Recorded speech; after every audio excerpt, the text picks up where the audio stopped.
Hey guys, मैं हूं आपके साथ सचिन मेवाड़ और हम आज एक नया लेक्चर लेने वाले हैं, एक नया लेक्चर पढ़ने वाले हैं, एक नए लेक्चर का अध्ययन करने वाले हैं। और आज हम पढ़ने वाले हैं राजस्थान के दुर्गों के बारे में। ठीक है, राजस्थान के जो दुर्ग हैं उनका हम इस वीडियो में अध्ययन करेंगे, इस वीडियो में उनको समझने का प्रयास करेंगे। तो उम्मीद है आप आज ये जो राजस्थान के दुर्ग हैं हम इसमें एक एक दुर्ग के बारे में विस्तृत अध्ययन करने वाले हैं, ताकि आपके आने वाले एग्जाम में इससे बहुत फ़ायदा आपको मिले। ठीक है, कोई भी प्रश्न इस टॉपिक से ना छूट पाए। तो चलिए हम ये लेक्चर स्टार्ट करते हैं और राजस्थान के दुर्गों के बारे में अध्ययन करते हैं। आप लोगों ने सुन रखा है कि राजस्थान के जो दुर्ग हैं उनको जीतने में बाहरी जो ताकतें थी उनको बड़ी मकसद करनी पड़ी, उनको बड़ी परेशानी उठानी पड़ी। राजस्थान और आप लोगों ने महाराष्ट्र, इन दो के बारे में सुन रखा है कि यहाँ पर हर कुछ दूरी पर दुर्ग मिल जाएंगे, किले मिल जाएंगे, गढ़ मिल जाएंगे। ठीक है, तो राजस्थान के अंदर स्थापत्य कला का जनक जो है वो कुंभा को माना जाता है, ये बात भी आप जानते हैं। तो 84 दुर्गों में से लगभग 32 दुर्ग जो है वो कुंभा ने बनाए, ऐसा वीर विनोद बताती है। ठीक है, वीर विनोद में ये बात लिखी हुई है कि 84 में से 32 दुर्ग जो है वो कुंभा के द्वारा बनवाए गए। अब बनवाए गए, क्यों बनवाए गए, क्या मकसद था इनके पीछे? देखिए, कोई भी शासक जो होता है ना, वो दुर्ग का निर्माण करवा रहा है, गढ़ का निर्माण करा रहा है, किले का निर्माण करा रहा है, तो उसके पीछे सबसे पहला जो कारण था वो होती थी सुरक्षा। सुरक्षा को ध्यान में रखते हुए इनका निर्माण करवाया जाता था। इसके अलावा जो अपनी नगर की जनता है उसकी सुरक्षा के लिए, खाद्यान्न जो पदार्थ होते थे उनकी सुरक्षा के लिए, तो ये इनके प्राथमिक उद्देश्य होते थे किसी भी दुर्ग या गढ़ को निर्माण करने से पहले। ठीक है, तो इसी के संबंध में आज हम अध्ययन करने वाले हैं। आने वाला कोई भी एग्जाम हो, जो दुर्ग के जो सिलेबस में आते हैं तो निश्चित ही इससे फायदेमंद आपको लाभ मिलेगा। ठीक है, तो चलिए स्टार्ट करते हैं हम दुर्ग। देखिए, राजस्थान एवं महाराष्ट्र में, ठीक है, हम प्रत्येक पॉइंट को लिख के बिल्कुल अच्छे से याद करेंगे। राजस्थान और महाराष्ट्र में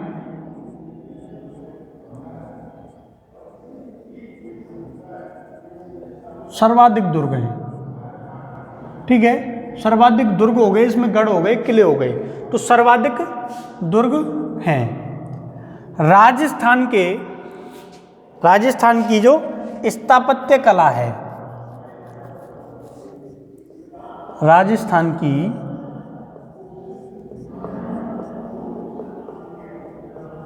स्थापत्य कला का जनक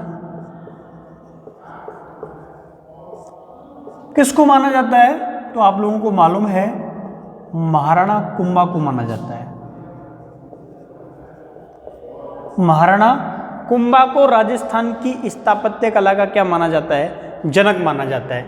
ठीक है, अब क्यों माना जाता है? सबसे बड़ा कारण तो यही ना, क्यों माना जाता है? तो इन्होंने क्या करवाया था, 84 दुर्गों में से, जो 84 दुर्ग हैं, 84 दुर्गों में से 32 दुर्गों का निर्माण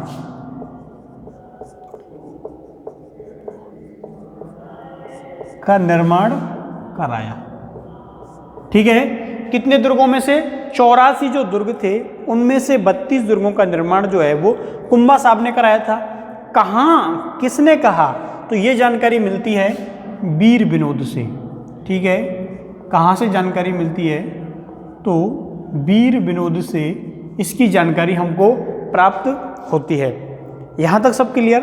अब थोड़ा आगे चलते हैं, और आगे चलते हैं तो देखिए, यहाँ एक लाइन हमको लिखनी है कि दुर्गों को बनाने के पीछे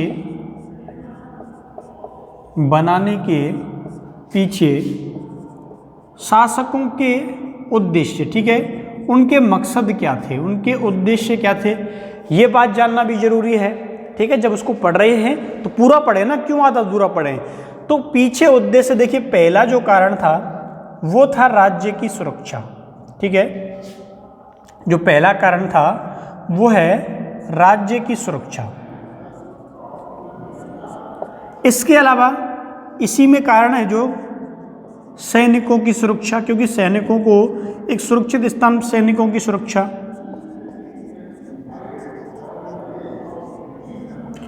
इसके अलावा तीसरा जो कारण था वो थी खाद्यान्नों की सुरक्षा, क्योंकि जब आक्रमण जो होते थे ना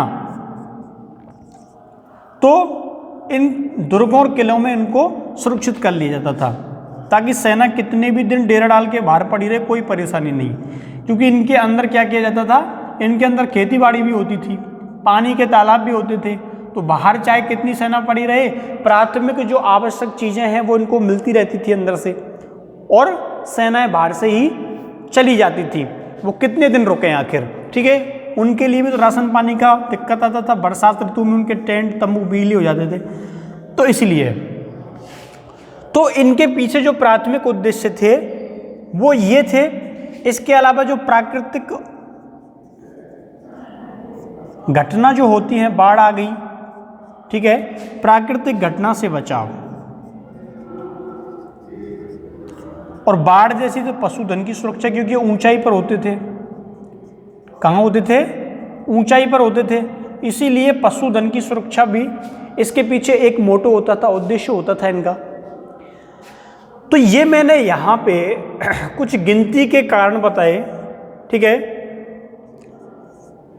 इसलिए ये आपके लिए जरूर फायदेमंद होंगे। इसके अलावा जो इनका खजाना होता था ना, जो इनका राजकोष होता था, राजकोष की सुरक्षा, पैसा भी सुरक्षित जगह पर रहना चाहिए, पैसा चला गया फिर क्या है। तो राजकोष की सुरक्षा और अस्त्र शस्त्र की सुरक्षा, अस्त्र शस्त्र भी इसमें रहते थे,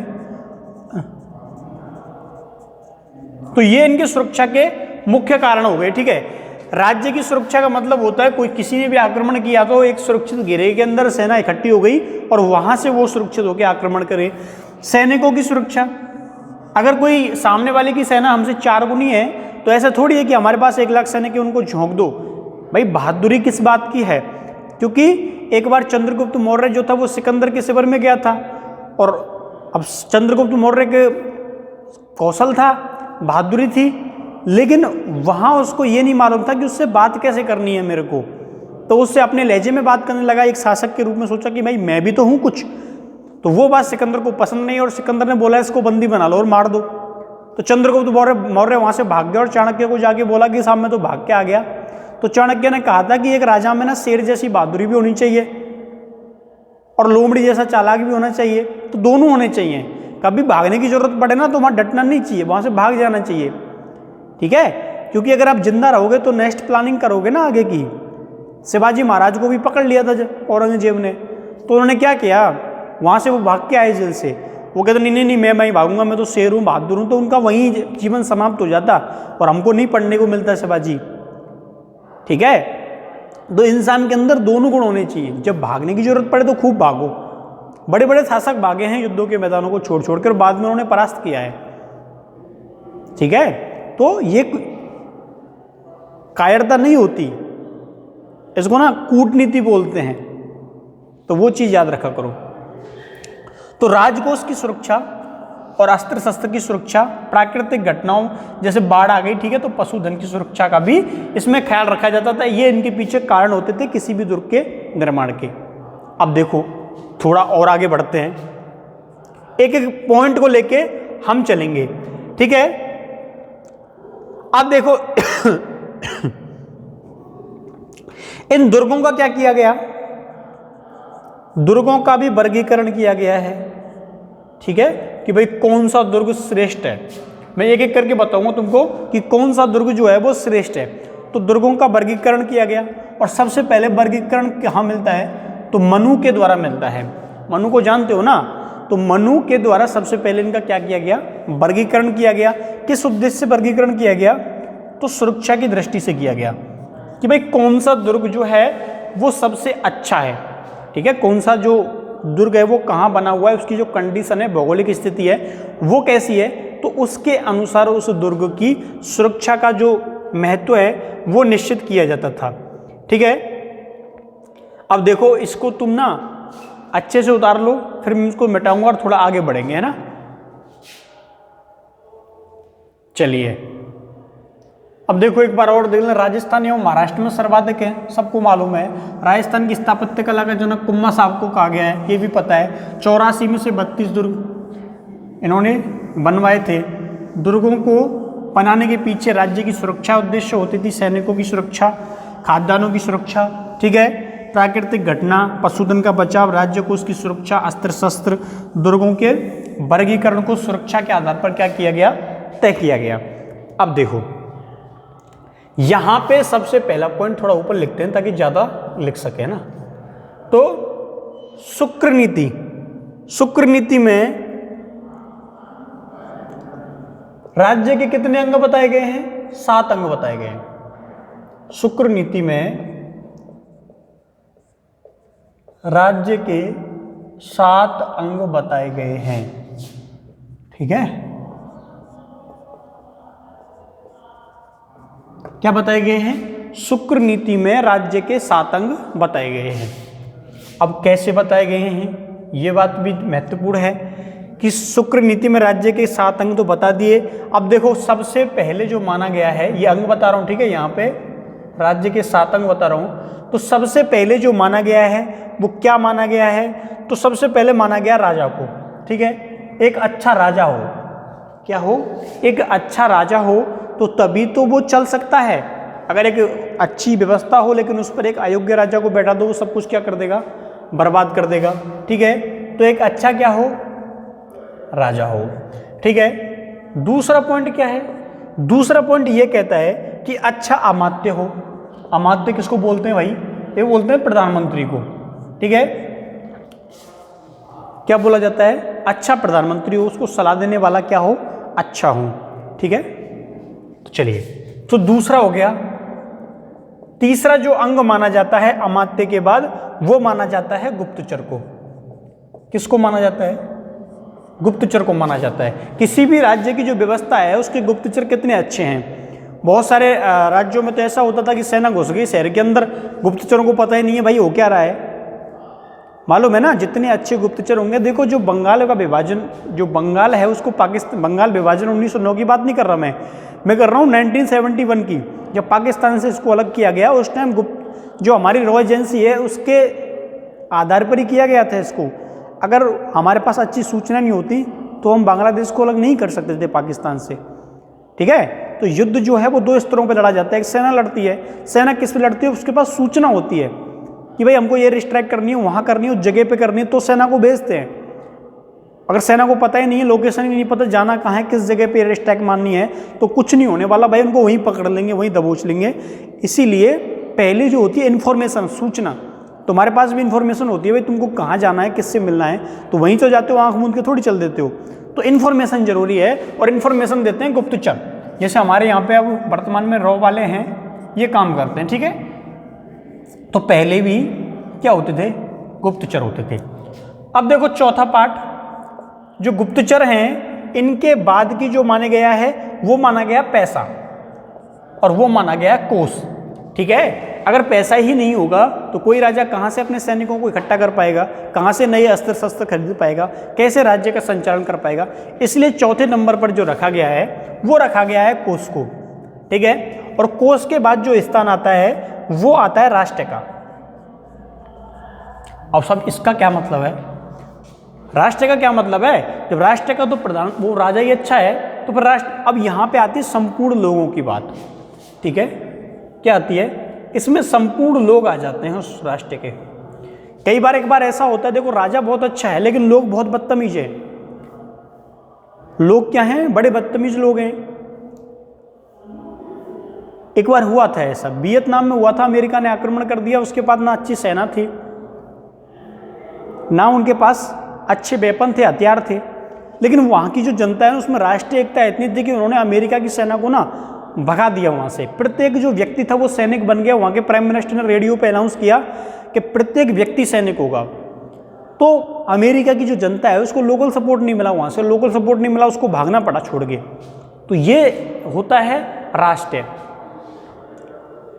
अब देखो तुम जो अफ्रीकी कंट्री हैं उनके वहाँ के लोग ही इतने बदमाश हैं, वो पैसों के लिए देश बेच दें अपना, तो इसीलिए तो वहाँ पे अमेरिका जैसे राष्ट्र दखल देते हैं। ठीक है, तो यही सारी स्थिति देखने को मिलती है। जैसे वेनेजुएला का उदाहरण लीजिए, वहाँ पे दो राष्ट्रपति बने घूम रहे हैं भाई, एक अमेरिका के सहयोग से, एक रूस के सहयोग से। जनता कुछ कर नहीं रही, जनता भी डिवाइड है पार्टियों में। तो राष्ट्र के लोग कैसे होते हैं ये बेहद ज़्यादा जानना जरूरी है। ठीक है, तो ये इसको अगला पार्ट माना गया है। अब देखिए राष्ट्र के बाद जो आता है वो स्थिति आई है 6वें नंबर पर दुर्ग की, जिसके बारे में हम अध्ययन कर रहे हैं। किसकी स्थिति है? दुर्ग की स्थिति है कि दुर्ग कैसा हो। वो बहुत महत्वपूर्ण है कि उसके पास दुर्ग हैं या नहीं हैं, इसलिए इसको भी राज्य का क्या माना गया है? अंग माना गया है। और देखो दुर्ग के बाद जो स्थिति आती है वो किसकी आती है? वो आती है सेना की। ठीक है, उसके पास अच्छी क्या होनी चाहिए? सेना होनी चाहिए। ठीक है, तो ये 7 भाग हो गए। सबसे पहले राजा, उसके बाद अमात्य, उसके बाद गुप्तचर, उसके बाद उसका कोष, उसके बाद राष्ट्र है। राष्ट्र में संपूर्ण लोग आते हैं। हम भारत के लोग, हमारा राष्ट्र की क्या परिभाषा है? हम भारत के लोग। ठीक है, अब ये हो गया फिर दुर्ग और ये हो गई सेना। बात समझ में आई? उतारो, मिटाते हैं, आगे चलते हैं, आगे बढ़ते हैं थोड़ा,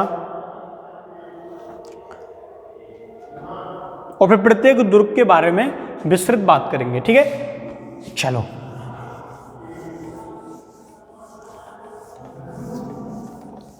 अब देखो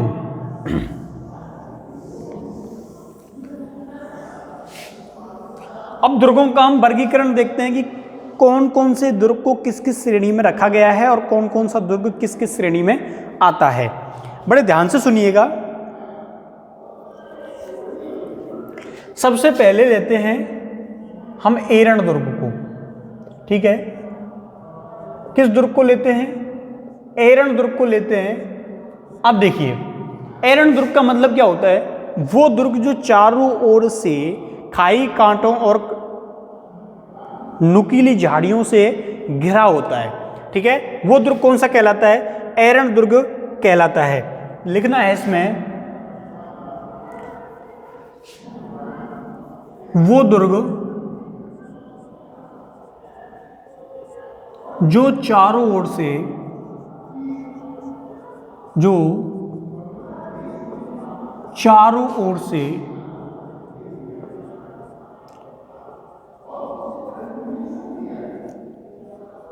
कटीली झाड़ियों, वो दुर्ग जो चारों ओर से कटीली झाड़ियों, खाई एवं पत्थरों से घिरा हो। ठीक है, पत्थरों से घिरा हो। बात समझ में आई आपको? एक ही लाइन में पूरी परिभाषा हो गई। एरण दुर्ग क्या है? वो दुर्ग जो चारों ओर से कटीली झाड़ियां, खाई एवं पत्थरों से घिरा हो। अब देखो सबसे बात है, नाम क्या है? एरण। एरण से क्या होती है? एड़ी होती है। और एड़ी में अगर आप लोग, एड़ी यानी कि पैर, और पैर से आप लोग जब जाओगे तो ये कटीली झाड़ियां आपके पैरों में लगेंगी, खाई चुभे, खाई में गिरोगे, और पत्थर क्या है? आपके पैरों में चुभेंगे। इसलिए सीधी सी परिभाषा याद रखनी है। जैसे ही एरण दुर्ग है दिमाग में आ जाना चाहिए भाई पैर से मामला है, खाई कांटों की बात हो रही है। ठीक है, खाई कांटों से हमारे पैरों को नुकसान पहुंचेगा, तो इसलिए ये क्या है? महत्वपूर्ण है। उदाहरण किसका लेते हैं? रणथंभौर का ले लो। ठीक है, एग्जाम्पल क्या है? रणथंभौर। ठीक है, रणथंभौर दुर्ग जो है वो इसका उदाहरण है। लिख लेना अपनी कॉपी में। अब देखो पहला हो गया, दूसरा देखो, दूसरा जो दुर्ग आता है उसको बोलते हैं वन दुर्ग। ठीक है, किसको? वन दुर्ग। अब देखो वन दुर्ग की जो परिभाषा है वो सीधी क्या है? वो बिल्कुल सरल है। वह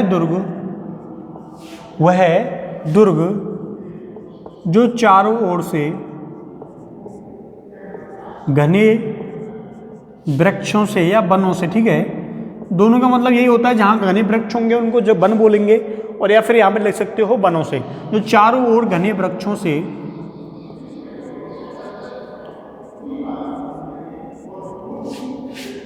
और नुकीली झाड़ियों से घिरा हो, और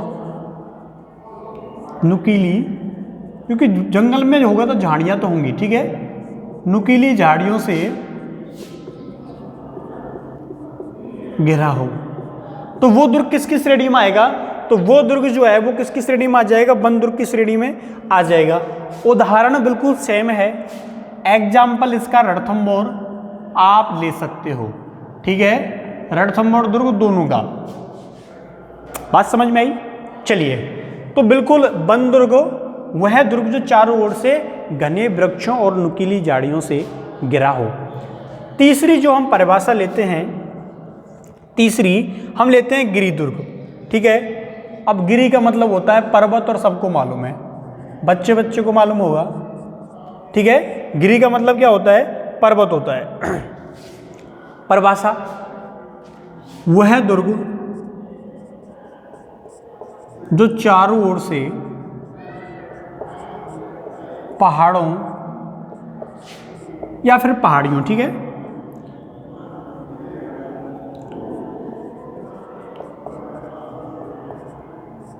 पहाड़ियों से घिरा हो, किस दुर्ग की श्रेणी में आता है? गिरि दुर्ग की श्रेणी में आता है।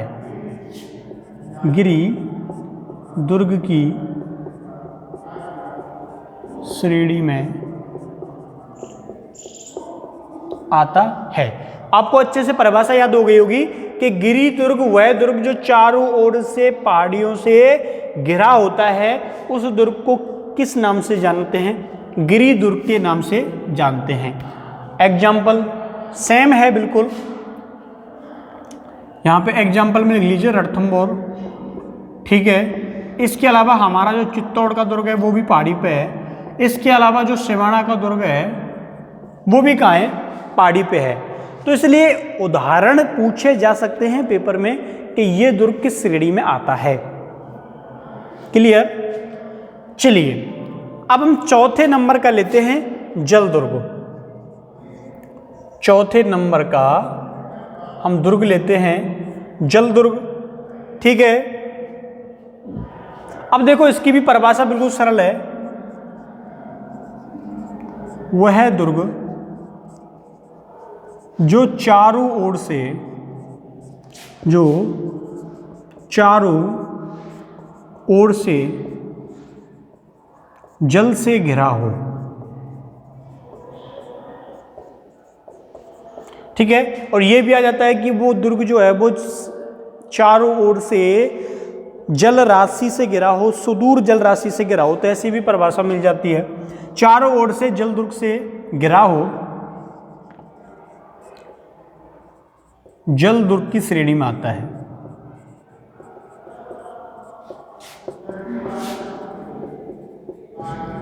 एग्जाम्पल यहां पे थोड़ा चेंज हो जाता है, और गागरोन का दुर्ग, ठीक है, गागरोन का दुर्ग इसका क्या है? उदाहरण है। कहां का? गागरोन का दुर्ग जो है वो इसका अच्छा जीता जागता उदाहरण है। चलिए, अब 4 के बाद हम अगला लेते हैं। ये आता है सहाय दुर्ग। कौन सा दुर्ग? सहाय दुर्ग। अब देखिए, ये दुर्ग जो है वो थोड़ा हमारे यहां पे नहीं मिलता, ठीक है। इसमें क्या होता है? इसमें दुर्ग के चारों ओर भाई बंधुजन, भाई बंधुजन एवं सूरवीर होते हैं, सूरवीर होते हैं। तो ऐसा जो दुर्ग है वो किसकी श्रेणी में आता है? वो दुर्ग सहाय दुर्ग की श्रेणी में आता है। ठीक है, हमारे राजस्थान के अंदर इस दुर्ग का कोई भी एग्जाम्पल नहीं मिलता, इसलिए मैं एग्जाम्पल देने में असमर्थ हूँ। ठीक है, चलिए अब देखिए छठवा, क्योंकि हमारे यहाँ तो आपस में लड़ते थे ये लोग। अब आता है सैन्य दुर्ग। ठीक है, सैन्य दुर्ग। अब सैन्य दुर्ग तो आप लोगों को नाम से पता चल गया होगा। ठीक है, सैन्य दुर्ग का नाम से पता चल गया होगा, वह दुर्ग जो चारों ओर से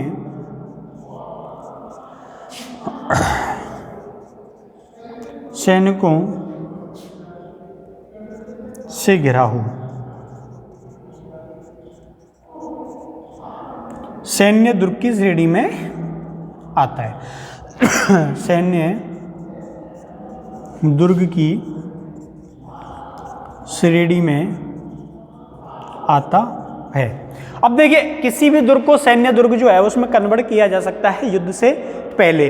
अगर सेना को चारों ओर उसके नियुक्त कर दिया जाए तो किसी भी दुर्ग को सैन्य दुर्ग की श्रेणी में नियुक्त किया जा सकता है। ये बात आपको ध्यान रखनी है। अब देखिए सातवां, पारेख दुर्ग। ठीक है, कौन सा दुर्ग? पारेख, पारेख दुर्ग। ठीक है, देखिए पारेख दुर्ग का क्या मतलब होता है, तो वह दुर्ग जो चारों ओर से, वह दुर्ग जो चारों ओर से गहरी खाई से घिरा हो।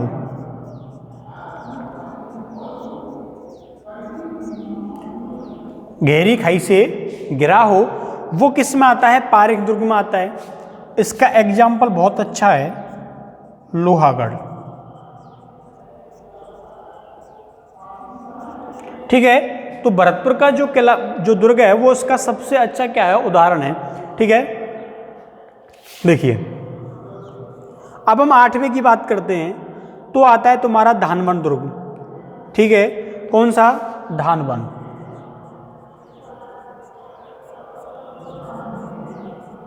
धानवन दुर्ग। अब देखिए इसकी परिभाषा एक बहुत अच्छी परिभाषा है जैसलमेर के दुर्ग की। सीधा सा मतलब जैसे ही नाम आएगा तो वह दुर्ग जो चारों ओर से, जो चारों ओर से, ठीक है, रेगिस्तान का नाम आते ही आपको पता चल गया, रेत से घिरा हो। ठीक है, और सीधा आपका दिमाग पहुंच जाएगा जैसलमेर। तो वो किसकी श्रेणी में आएगा? धानवर दुर्ग की श्रेणी में आएगा। इसका अच्छा सा एग्जाम्पल है जैसलमेर। ठीक है, एग्जाम्पल कहाँ का? जैसलमेर। चलिए अब देखिए हम थोड़ा आगे बढ़ते हैं 9वें दुर्ग की ओर। उसमें आता है पारेख दुर्ग। ठीक है, कौन सा आता है? पारेख दुर्ग आता है। दिख रहा है ना नीचे तक? चलिए कोई बात नहीं, दिख रहा है। पारेख दुर्ग। पारेख दुर्ग की सीधी सी परिभाषा यह है कि जो ईंट पत्थर और मिट्टी की बड़ी बड़ी दीवारों से जिसके ओर चारों ओर परकोटे बने होते हैं वो आता है पारेख दुर्ग में। जिस दुर्ग के चारों ओर मिट्टी, ईंट, पत्थरों के परकोटे बने होते हैं। ठीक है, सुरक्षा दीवार बनाई जाती है ना, उसी की बात हो रही है। तो उदाहरण बहुत अच्छे अच्छे हैं हमारे पास। रणथंभौर है, चित्तौड़ है। ठीक है, चलिए अब देखिए एक और आ जाएगा शायद मेरे हिसाब से नीचे। अब बात करते हैं स्थल दुर्ग की। स्थल दुर्ग, स्थल दुर्ग। ठीक है, इसकी भी बड़ी सरल परिभाषा है, नाम से ही पता चल रहा है। स्थल दुर्ग का सीधा सा मतलब यह है कि जो दुर्ग स्थल पर बना हो, जो बिल्कुल जमीन पर बना हो। ठीक है, जो दुर्ग समतल जमीन पे बना हो, समतल जमीन पर बना हो। ठीक है, अच्छा खासा उदाहरण है भरतपुर का, जरूरत ही नहीं कहीं जाने की। ठीक है, एग्जाम्पल में लिख लेना। चलिए अब देखिए, चित्तौड़गढ़ का जो दुर्ग है ना, चित्तौड़गढ़ का जो दुर्ग है वो सबसे एग्जाम्पल में सबसे आप ले सकते हो। इसको कहाँ का नहीं ले सकते, केवल और केवल धानमन दुर्ग को छोड़ के इसको लगभग प्रत्येक श्रेणी में ये शामिल किया जाता है। ठीक है, तो मैंने आपको 1 2 3 4 5 6 7 8 9 10 कितने दुर्गों के नाम बता दिए?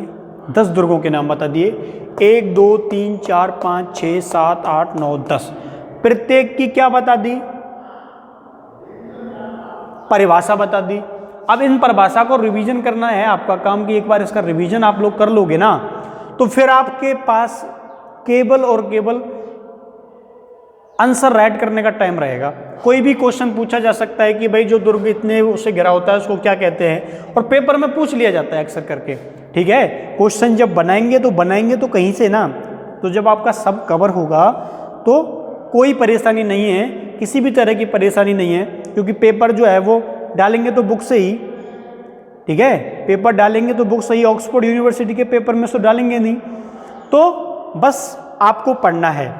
तो ये आप इसका स्क्रीनशॉट ले सकते हो, फिर हम इसको मिटाएंगे। ठीक है,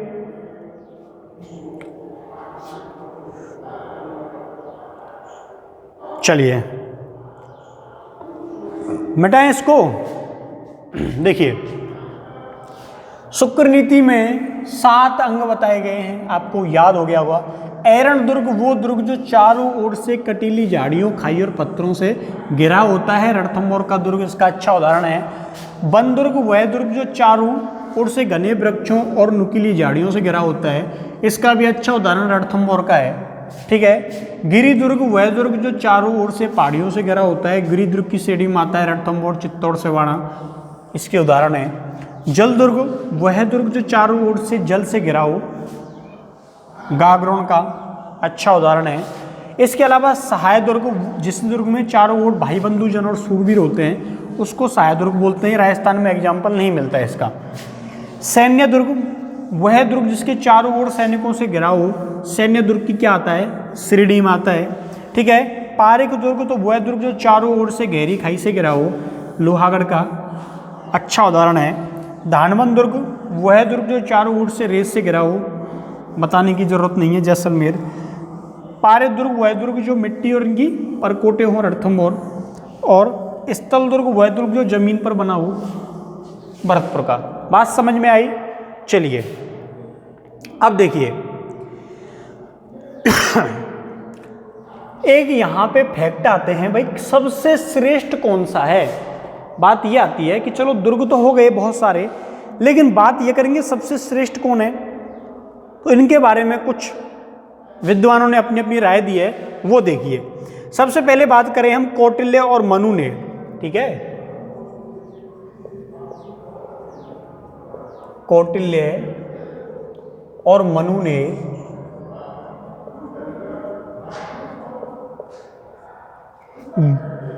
गिरि दुर्ग को क्या माना है?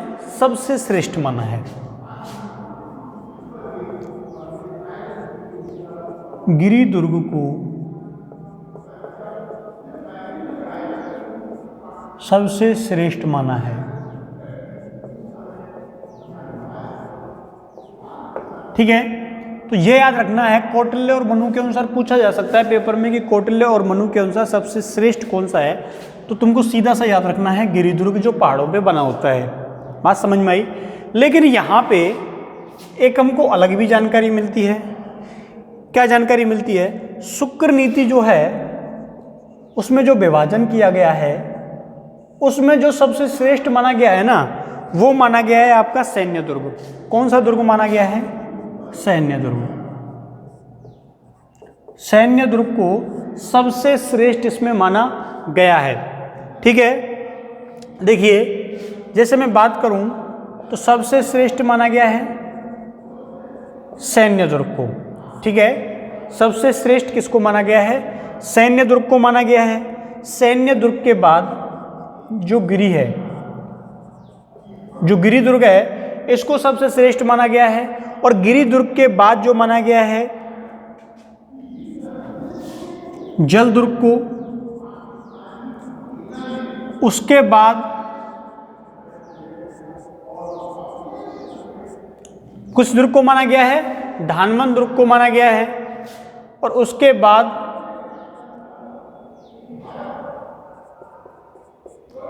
बन दुर्ग को सबसे श्रेष्ठ जो है वो माना गया है। इसके अलावा फिर पारिद दुर्ग को सबसे श्रेष्ठ माना गया है। और पारिद दुर्ग के बाद आपके दो दुर्ग और बचते हैं, ऐरण दुर्ग और पारेख दुर्ग। ठीक है, इन दुर्गों को भी श्रेष्ठ माना गया है। तो ये क्रम है सैन्य दुर्ग, गिरि दुर्ग, जल दुर्ग, धानमन दुर्ग, बन दुर्ग, ठीक है, पारिद दुर्ग, ऐरण दुर्ग और पारेख दुर्ग। बात समझ में आई? तो ये इनका क्रम है। सैन्य दुर्ग सबसे श्रेष्ठ है, गिरि दुर्ग है, फिर जल दुर्ग है, फिर धानमन दुर्ग है, फिर बन दुर्ग है, ठीक है, फिर पारिद दुर्ग है, फिर ऐरण दुर्ग है और फिर पारेख दुर्ग है। ये आपको ध्यान रखना है, कई बार क्रम पूछ लिया जाता है। तो 3 आपको टॉप याद रखने हैं, सैन्य दुर्ग, उसके बाद गिरि दुर्ग और उसके बाद जल दुर्ग, ठीक है। और ये पारेख दुर्ग जो है वो सबसे कमजोर श्रेणी का है, उसके बाद ऐरण दुर्ग है, उसके बाद पारिद दुर्ग है। बात समझ में आ रही है ना? तो ये भी आपको ध्यान रखना है इनकी श्रेष्ठता के आधार पर। चलिए इसको मिटाते हैं और थोड़ा जो आगे बढ़ते हैं। देखो, सबसे जो श्रेष्ठ माने गए हैं ना, अगर पूछा जाए, कई बार पूछ लिया जाता है कि सबसे श्रेष्ठ कौन होता है, तो सबसे श्रेष्ठ जो है वो माना जाता है चित्तौड़गढ़ का दुर्ग है। तो जो गढ़ नाम आता है ना पीछे, इसको सबसे श्रेष्ठ माना जाता है, गढ़ को सबसे श्रेष्ठ माना जाता है। उसके बाद आता है दुर्ग, ठीक है, उसके बाद दुर्ग को माना जाता है, और सबसे जो एंड में माना जाता है वो माना जाता है किले को, होता है ना किले। तो सबसे श्रेष्ठ होते हैं गढ़, गढ़ के बाद दुर्ग, दुर्ग के बाद किले, जैसे चित्तौड़गढ़, ठीक है। उसके बाद आते हैं दुर्ग और उसके बाद आता है किला, ठीक है, लाल किला। तो चलिए इसको मिटाते हैं, आपको समझ में आ गया होगा। थोड़ा आगे बढ़ते हैं, है ना।